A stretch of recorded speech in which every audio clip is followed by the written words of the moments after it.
Hey, we're live. Hello, hello, Blocks and Frocks. Lisa Gibbons, Gillian Godsell, Fiona Delaney. It's women leading the world and talking about Blockchain Ireland Week, from which we've all just recovering.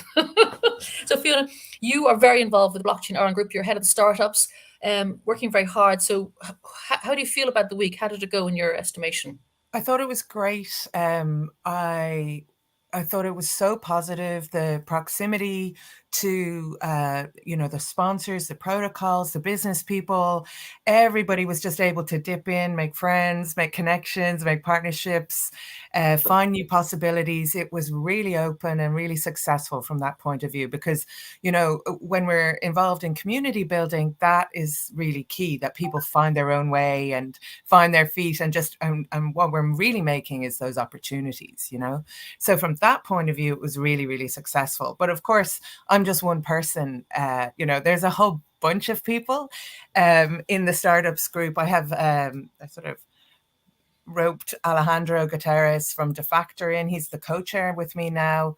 We iterated this thing like micro sponsorship. So some of the people and the companies in our startups group had the possibility to help forge some of the content that we created, so that we had the startups night, and then we had this pretty if you can imagine a Web3 intellectual discussion about what is IP and IP strategy and Web3 and convergence technology, they also sponsored that as well. So we had 11 sponsors, including Akasha. I'm trying to remember them alphabetically. That helps me. Akasha-based there was loads of them. Defactor, of course, Soars, Token Tracks, Techstars, Margin, Econex. I'm leaving people out now, but there was a whole bunch that came together and funded the drink that night. Spurred me on in my notion of having the Salmon of Knowledge prize, giving me confidence to do that, and then putting together the event the next day, which was kindly kind of championed by Suda Iyer from another great woman in blockchain in Dublin, who works in Citibank. She's a senior architect there. So we just, whoever was able was like pitching in. And then we had this great connection as well with the Web3 Ireland group, whom we had this loose sort of partnership, which was like a virtual thing before. And of course we had, encountered each other and that kind of thing. So it's really great to have these different communities connecting, and without diminishing each other's communities, but enhancing each other's communities and activities. So we do something quite different, I think. It's more focused around creating partnerships and creating content. Will somebody tell Barry O'Connor to stop ringing me, please? And don't ring me again. So that's pretty amazing, that we can have that all these layers of connection and possibility are run side by side and enhance each other. And that's really, really important. And of course, in the Web3 community, Barry, stop. Put him on air. Let us hear what he wants to say. I don't know if that's a good idea. Mr. Cynic himself.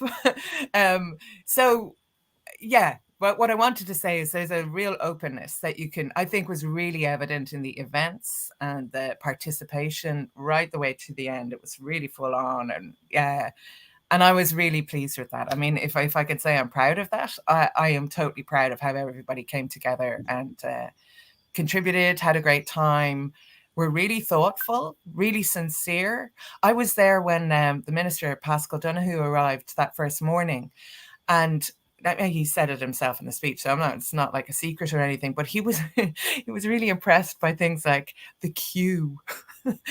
The age profile was probably 15 years younger than he had thought it was going to be.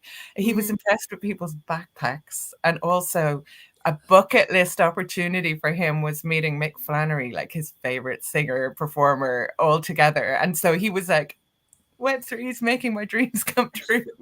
Well, actually, we used it in the quote when we did a bunch of quotes, but I was saying it to Mick as well, because I'd interviewed him prior on his NFT collection. I said, you do realize that Minister Donoghue is a fan? He said, I've been told. Ooh, a bit creepy, maybe. I loved the pitching. I was just saying it before we hopped on, Jill. The startup pitching with Mm, Onbanks and Barter Chain and Algovera. I think Algovera won it. I mean, but the guys are just like doing amazing stuff, like mm, pushing the boundaries of how you can use this technology, and all coming from Ireland. It's like I was really proud watching the guys. I was like, whoa, yeah. these The are It was format pushing really worked very diverse, well. you know. really Yeah. diverse, Yeah. exactly, as well. Yeah, Banks is doing amazing stuff. I mean, it's got fun, it got help from Outlier Ventures, and it's part of that cohort.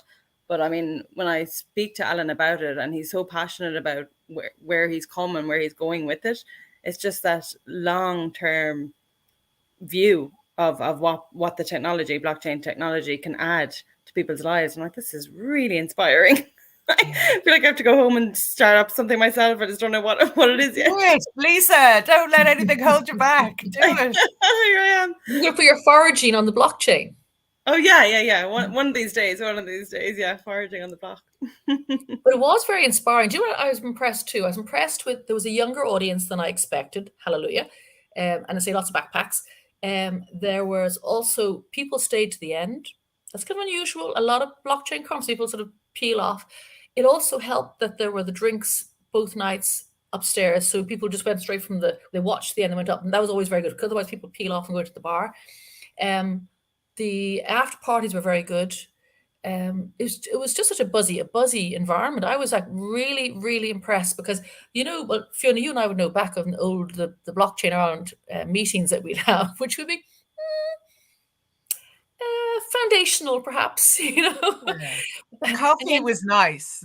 We give them yeah, the coffee was nice. yeah, no, and it was good, but it was just nice to see because that was quite not staid is the wrong word to say, but it was a very kind of formal, it was very suity environment that this came from, and then the actual exhibition, the actual Yeah. conference itself was much livelier. Was industry led.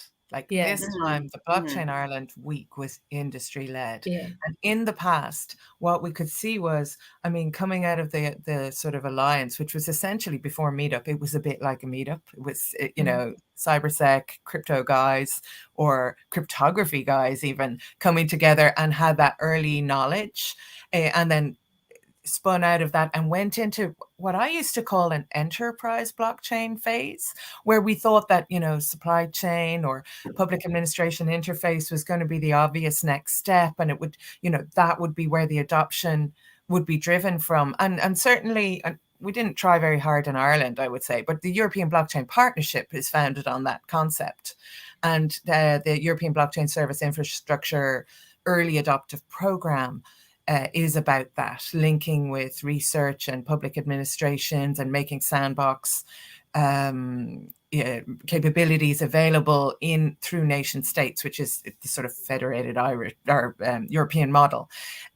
So I got the impression, let's say in 2018 or something, that we were, people like me were sort of like had to wear a suit and, you show up and you sort of have to put on your best behavior. And I'm talking to all these people and I'm going, do you even know what this stuff is? Like, mm, oh, it's going to be for supply chain, but like, what do you think it's going to do in supply chain? Because I know what I think it's going to do. I know what I can build and I know what I care to build, and it's not what you're talking about. yeah, So there's a real shift and there's a cleaving for sure. That's what I really took from this now, is that there's that and my company would be pretty ingrained in the enterprise blockchain provision. Like I work with farmers, we're in agri-tech. So we are, trying to court that public administration side in the Department of Agriculture. And we're not being very successful, essentially. We can meet loads of people, but that, without government action, there's nothing really there in Ireland mm, for us. So we mainly work in Europe. So that sort of enterprise side of things, which is very active, particularly in Europe, we see with European Blockchain Observatory and Forum, European Blockchain Partnership, all that kind of stuff. Even in APA is very engaged at that level, right? And then we see our event and the success of some of the companies in Ireland which are focusing on DeFi, very strong on the crypto side of things, and the sort of real acceleration of that community of exchanges here. And I think that was a really important shift for us, for Blockchain Ireland, including those that kind of industry activity here and creating stronger links with that is really meaningful, and it's accelerating DeFi, and that's outside of what we might call the enterprise financial services side of things. So we are beginning to, and I have to say personally, I embrace that, step aside from expecting the government to do anything, because it's not really happening. And they're definitely, you know, with all due respect to some really excellent people, and two of people who are connected with the public administration here, both Mai Santa Maria and Kasala Yapa, won awards for their like stalwart activities at the heart of public administration in Ireland. But I think that's a recognition of the thankless, difficult task that they have had, you know. And what I'm really excited about is the industry here is being successful despite that, you know. Yeah. And I think it's that young buzzy thing. It's the Web3 feel rather than the Blockchain Ireland thing, which is it's much more, because we've seen it. Like, I first heard Web3 properly at Web Summit last year, and someone said, "No, it's not crypto, it's Web3." I went, "Oh yeah." So I hadn't really heard said before, and now of course we're all Web3, and that's where I think, because the genius of the Irish population is that we're mavericks, we're software developers, we're thinkers, we do lots of things really smart and fast. And I mean, writing code is the same as speaking language, writing language, and we're gifted at languages. Well, not obviously foreign ones, just English and Irish and coding. I don't know. I mean, that's how I started, Gillian. You know, my primary degree was in languages, and because not many people speak foreign languages here. We're a bit bad on that. I don't know about that.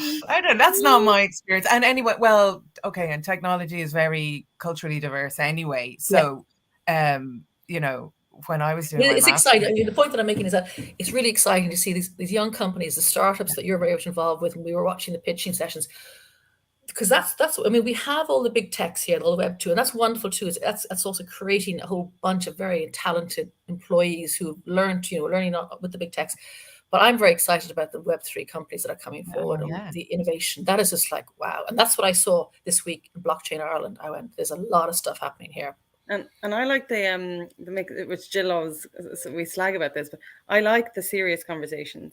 I like the topics around, you know, where the investment is going, what is the central bank thinking, you know. So I liked that we had a mixture of, you know, the metaverse, talking about the metaverse, talking about NFT collections, talking about NFTs and their utility in the future, and then, which was for me the fun side of it, and then on the other hand, getting the views of the European Commission, getting the views of the central bank, getting the views of the Minister for Finance, getting, you know, some people on the stage from the exchanges, and you know, what is the future of crypto exchanges, and where will the regulation come in and stuff like that.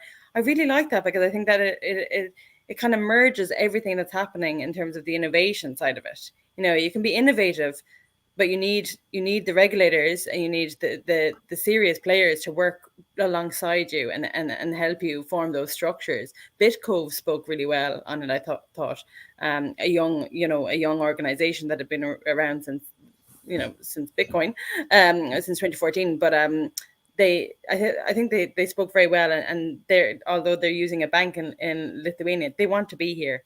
They want to make Ireland their home. You know, it's where most of their clients are. And I just think that if we have those kind of young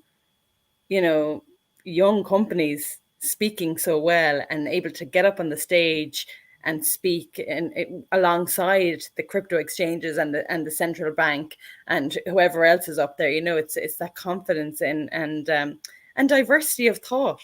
You have a young person with his company, and then you have an old person that has just started his company, and you're bringing it all together. It's just lovely. It's a lovely feeling of togetherness. That's what I felt from the conference. That's what I got most from Blockchain Ireland Week, as there's a feeling of a real togetherness, community feel that you took away from it, which was lovely, really lovely. That's absolutely the spirit of, I mean, let's just call it Web3, which, you know, what the heck is it really? But anyway, whatever it is, it's super collaborative, right? And that spirit of openness, of learning as you're going, and iterating as you're going, it's very, very informed by software development and design. I think also, Gillian, it's in one of the panels that you were moderating. I think it was Pete Townsend from the Techstars program who said, blockchain businesses or Web3 businesses are not traditional businesses. They No. are mini economies.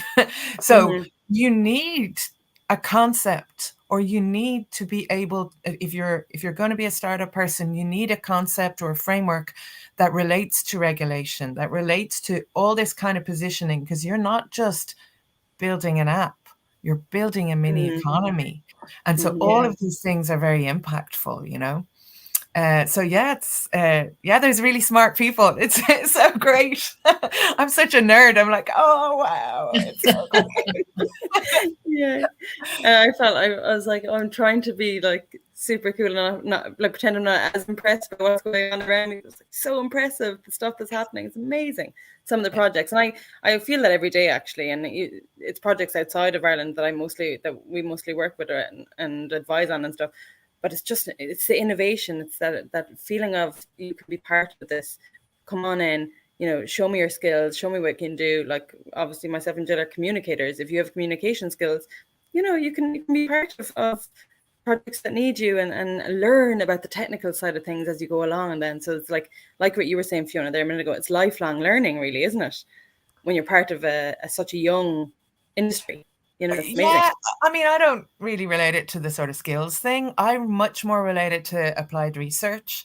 All of us in startup, whether it's traditional startups or this, particularly in Web3, you can only find out about the marketplace by building something and putting it out there, because so much is unknown.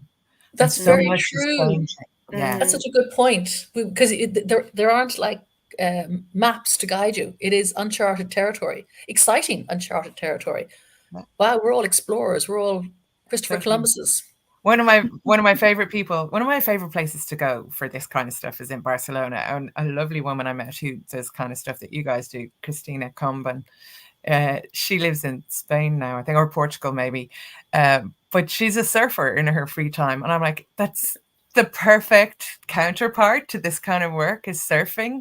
We can feel a bit like we're pirates or whatever, but it's really like surfing. You're just finding the wave and you're rolling back into shore.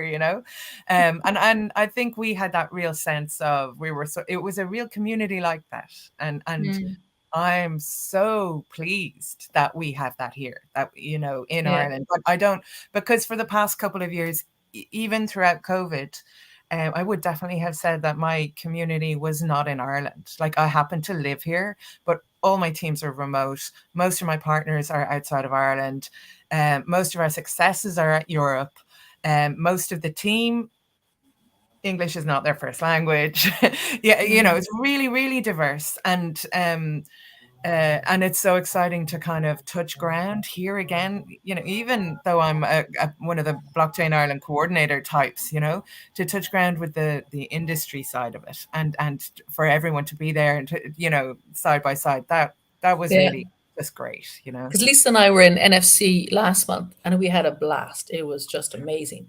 And what I'm thrilled at was that Blockchain Ireland Week was pretty good too as well. I mean, NYC was a bit out there because it was all NFTs and it was just crazy stuff. There were no central banks at all. There was none of that boring stuff. And then Elise and I are going to NFT NYC next month, which apparently is even wilder. It's like going to, I don't know, Pride meets Coachella meets. I don't know. It's the stories we've heard. How do your livers survive these things? I mean, one of my jokes for the past few days was the collective Blockchain Ireland liver is on life support. The national liver. I don't know. Oh, well, enjoy it. You don't have to drink, it's fine. Zero zeros. Yeah, exactly. No, it's really exciting. I would say what was nice as well. Sorry, just before you go on, Fiona. A lot of women at Blockchain Ireland Week.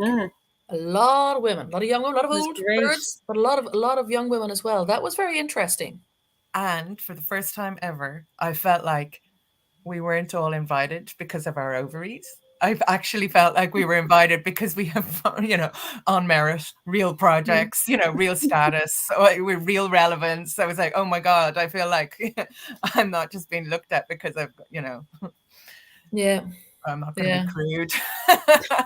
But this was the first year that I really felt that. And partly that's a numbers game. And that's that transition from that sort of enterprise setting into this more Web3 setting where we're all just intellects and bodies iterating our ideas. In Yeah. Ireland, that this year, this Web3 concept, Irish people, Irish culture, really embraces the imagination or aspects that where your imagination can latch on and be free. I think we have a very culturally, we have a great connection with that. And what I saw this time was real possibilities open and a real, smart embrace of that potential, So I have every confidence that, it doesn't matter who's there next year or, I mean, No, organizing I'm it. I just going. really, really feel confident that this community is here to thrive. And that is like a winning aspect, It's going to be great. Well, Yeah. like what you said there, Fiona, I spoke to a gaming client in out of Dubai a few weeks ago, and someone had done a storyline for him of his game, a kind of a lore for the game that he's building. And he said, do you want to take a new stab at this? Do you want to take like a refresh or like take it where you want to go? And I went off on another, I was on another planet, So, but he really appreciated that, and he was saying he thinks it's and compliment to the Irish people again, the Irish nation. He thinks it's an Irish thing that we could take something, a concept or an idea, and create characters or in a storyline, We're and use our fearless imagination. about it. We're We're fearless. fearless about it. Exactly. We'll take We're something story like we'll have makers. a Yeah. picture and we'll take it and we'll use it and we'll play with it. So that playfulness and that playful nature of art, we need to really, especially in the land of NFTs and metaverse, we can capitalize on that so much right now. So much. Yeah. Everyone can. Everyone in the country can really get themselves involved in such fun projects. So I can't wait to see. There is, I wouldn't say it's a digital exclusion because I think this space is really inclusive. But I think there is a digital self-exclusion, whether it's on age or maybe it's like, oh, I don't use Instagram or I don't use Twitter. I'm only on Meta or whatever, right? And there's people feel like they don't know what it is and they don't feel confident, maybe particularly around technology. It's a bit like Irish people always say they're crap at maths. It's Yeah, like you that's have true. to say you're crap at maths. So And true. so you couldn't possibly understand blockchain or DLTs and distributed systems. And yet, I mean, Yeah. cooperatives. I mean, there's not really an awful lot that's massively new here. It's just built on technology rails. So I think that there is I don't see our community as exclusive, but I do think that there is this, maybe it's about age, maybe it's about just that unfamiliarity. I hope he doesn't mind me saying this, but Joe Doyle, who was co-moderating that IP Strategies panel event, he was really clear. The first thing he said was, I'm a little bit out of my depth here. And that even at the end of the conversation, we had 5 people on the panel and it was an hour and a half long. So, we got to talk. He was still like, I'm still not really sure what's going on here. And I think, and he sort of felt like he had to ask me, could he come to the party afterwards? Like, no, of course you can. Of course you're invited. Come on. And he's like, we don't all have 10 heads. Look, it's like normal people. We're just drinking like regular people. He really enjoyed the night. So I'm not trying to make more of that, but I do.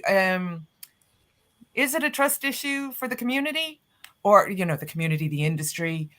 Do we care? I don't know.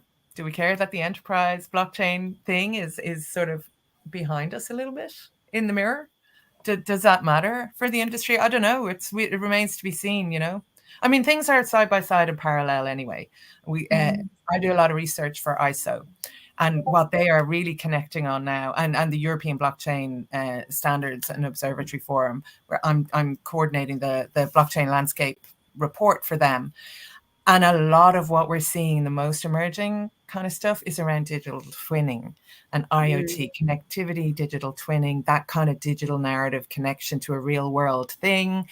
It could be a person, it could be a process, it could be whole record sets. It could be things like health records. And then the complexity around who owns that stuff. You're the data subject.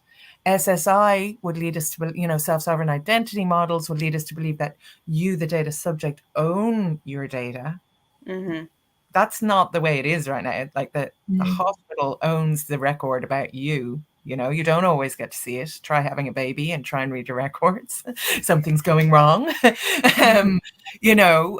So yeah, there's really an awful lot to work out here. And what I see is the acceleration on the DeFi side, that facilitation of liquidity. That's really where things are moving fast.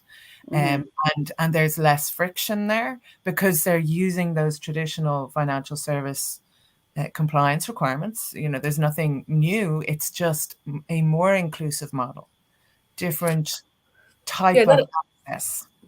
I actually do think it is very much more inclusive. It is a bit strange. We're not quite sure what it is. Is it like the elephant? Is it a wall? Is it a rope? Is it a sphere? But what I love is like Lisa and I, we work with this young group, marketing group over in the UK, and they run DeFi Live and Zebu Live. They're great fun.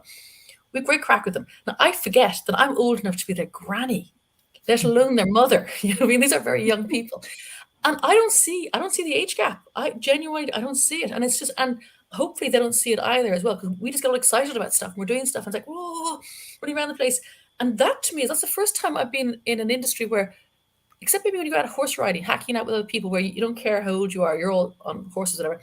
But it's the first time I've been where people, I don't see the age thing. And that's really nice for me because being of the slightly older generation, it's quite nice that I don't feel excluded or anything like that. In fact, I'm in like Flynn going, oh, let's do this. And that's very empowering, I think. And if people can get past the, what is it? Oh, it doesn't matter. Just come and have a look. Come and have a look and see whatever it is you think it is. It might. And the opposite applies as well, Jill, because I would have felt too kind of, well, not that I'm much younger these days, but when I was a little bit younger, even a few years ago, I felt like, oh, I'm too young to participate in the conversation. What would I have to say about that? What would I have to say about that? But now, like asset managers coming to me, asking me what I think about, where NFTs are going and how many have I collected and, that kind of stuff, asking me about the metaverse, but which one should they try out first? And, if they were to talk to a metaverse, which one would it be? And that kind of like,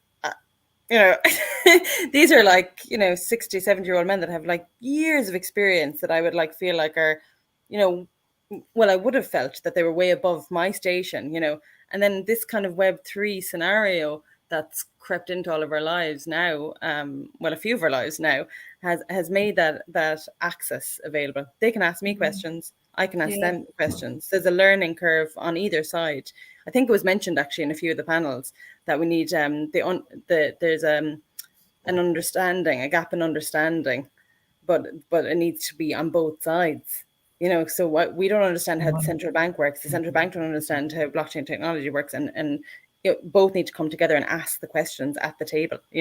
So I think that's a powerful thing to be able to do now, and without barriers. That you feel like you can do that.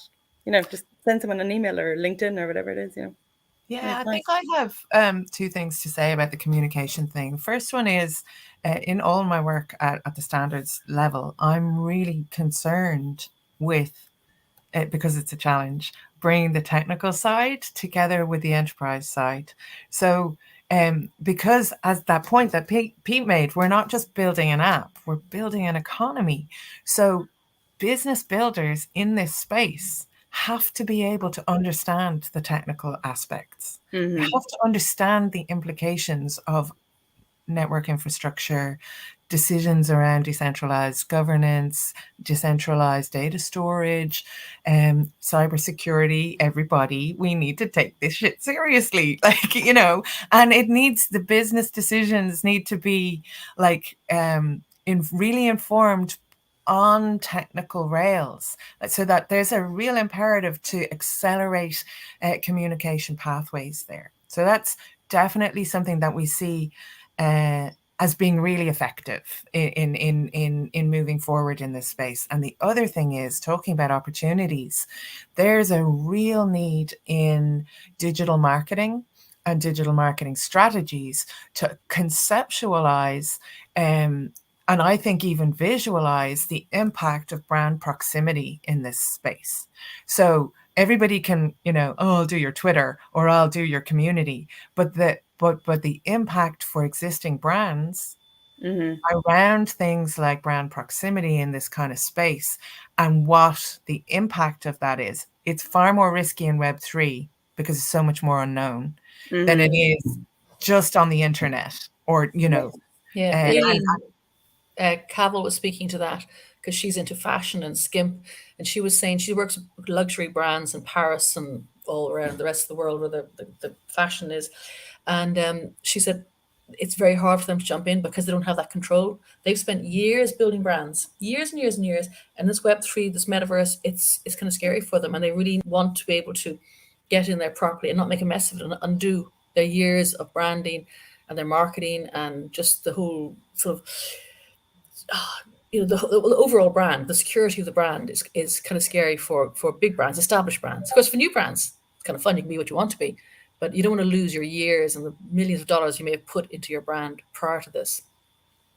yeah, and so like I'm not an advisor for a lot of projects, but the ones that I am are in Spain. And so the things that I get involved in there, that this is their holy grail. They're not like in Ireland worried about what's the central bank going to say, or, like, is the Department of Agriculture going to work with us? They are completely uh, optimized for brand proximity, and they're going for corporate social responsibility. Talking ESG stuff, but it's really corporate social responsibility budgets, and that exposing a kind of a proof or a record of activity or engagement, or what do you call that, sort of aligned with millennials, or what generation are we on now? I don't know, Gen whatever. Z's. Yeah, like all that, what is important to their clients or their customers or their users, and how are they iterating that, because they're using social media as a publishing platform and using NFTs mainly as the tool or proof of commitment there. And so that's pretty interesting. And I see loads of really great NFT projects here, but they're almost like a new magazine starting up, you know? They're Mm-hmm. not like publishing into a brand aware, not to the same degree. Maybe I'm being unfair there, but not to the same degree. I'm not really seeing the traffic context for Mm. our projects here yet. And that's a real, that I think it'll come.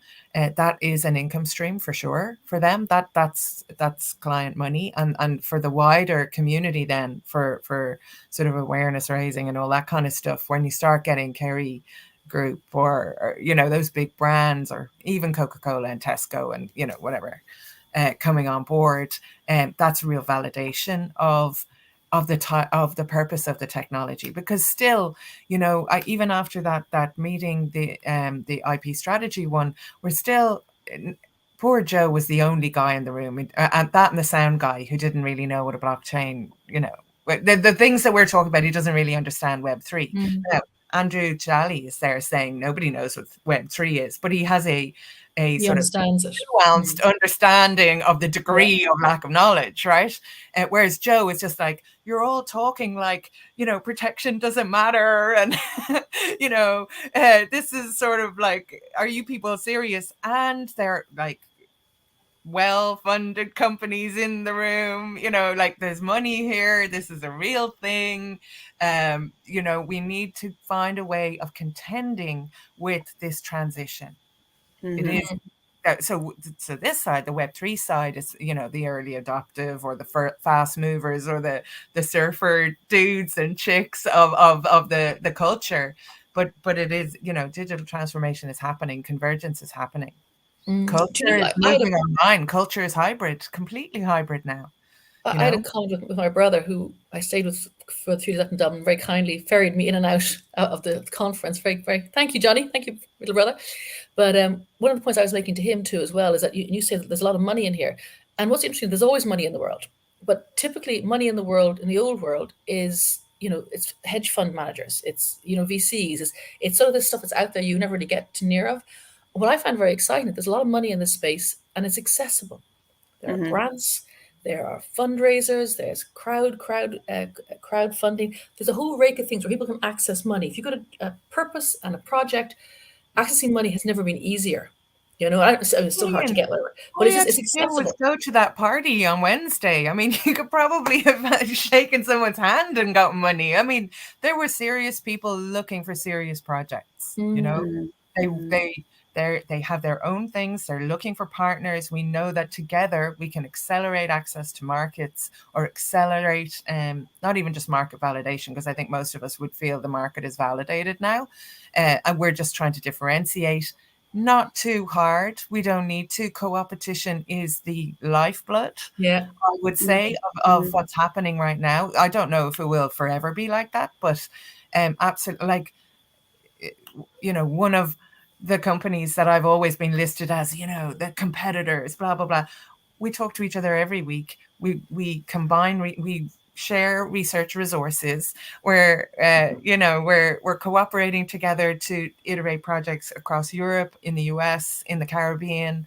And that is because we have a shorthand for communicating with each other, and we can hive off different jobs to our different companies and iterate that way. And we see that happening all the time. We see it happening in the DeFi space, and the closeness of companies like, Soars and their projects, or DeFactor and the way they're onboarding projects, and the fact that they're all kind of intertwined as well, supporting each other, that is the way for now, and definitely for the foreseeable, that it is progressing. It's So I kind of see. de-risking as well, don't you think? Yeah, there's a couple of comments here too as well. The best global intelligence is coming from Western civilian mothers. So women I'm on down top. with that. So this is really Can I cool. show So, you my children's art in the background? Anybody want to did know I show that? you my art? I'm even worse. I'm a mother with my own art in the background. Look at that. How sad is that? It's amazing. It's amazing. So that's been a very interesting conversation. I'll say a great week. I'm exhausted now. I Yeah, think it was brilliant. It was absolutely Yeah. brilliant. And congratulations to everyone at Blockchain Ireland, including you, Fiona, involved with the startups. I just really enjoyed it. I felt like I got a lot from it. I took a lot of learnings away, and, any conference or event that you go to, that you can take something away, that you feel like you've learned something and that you can use in the future. That's a win, and it's Totally.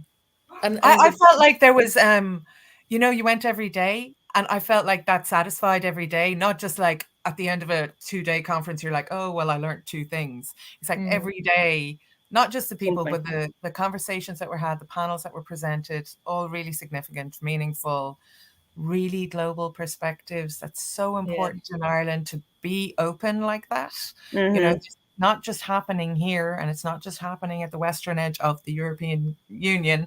This is 100% global, and we need to have that kind of 360-degree, view. And lots of women. That's why we're here in Blocks and Frocks. Lots of women, different ages, and that was very. I mean, we want everybody in, but we want to even up that score. So it was very good. No, well done, Blockchain Ireland Week. Yay! Well done. Yay. Now you can relax for the weekend, Fiona. No, you're not allowed to open the laptop for the weekend. You have to turn off. Have some fun. I would love to, except there's football matches. I'm a coach, the under-12s coach. So our final match, we're going to win this one. Fingers crossed. All that stuff. So the weekend is like, get back to the family. My kids have been ignoring me, because I haven't cooked for a few days. But thankfully for house husbands, or husbands who can cook, that's pretty cool. So it takes a village, everybody. Lean on your resources. Send any spare husbands or ex-husbands who can cook my direction, please. Not current husbands. I don't want anyone else's current husbands. We share everything in the space, Gillian. You're so funny. I pass on that one. Oh dear. No, great to catch up. Really enjoyed it. It's a nice way to finish off the week. Enjoyed it very much. Had great crack. So and amazing. Thank you so much to Block Leaders, our media partner for the whole week, and stalwart, totally super boosters of everything that was going on. So we loved it. We loved it. Yeah, we loved it. It was great. Okay, so, guys, have a great weekend. Enjoy your weekends. Thanks a million. Bye-bye. Bye. Bye, everyone.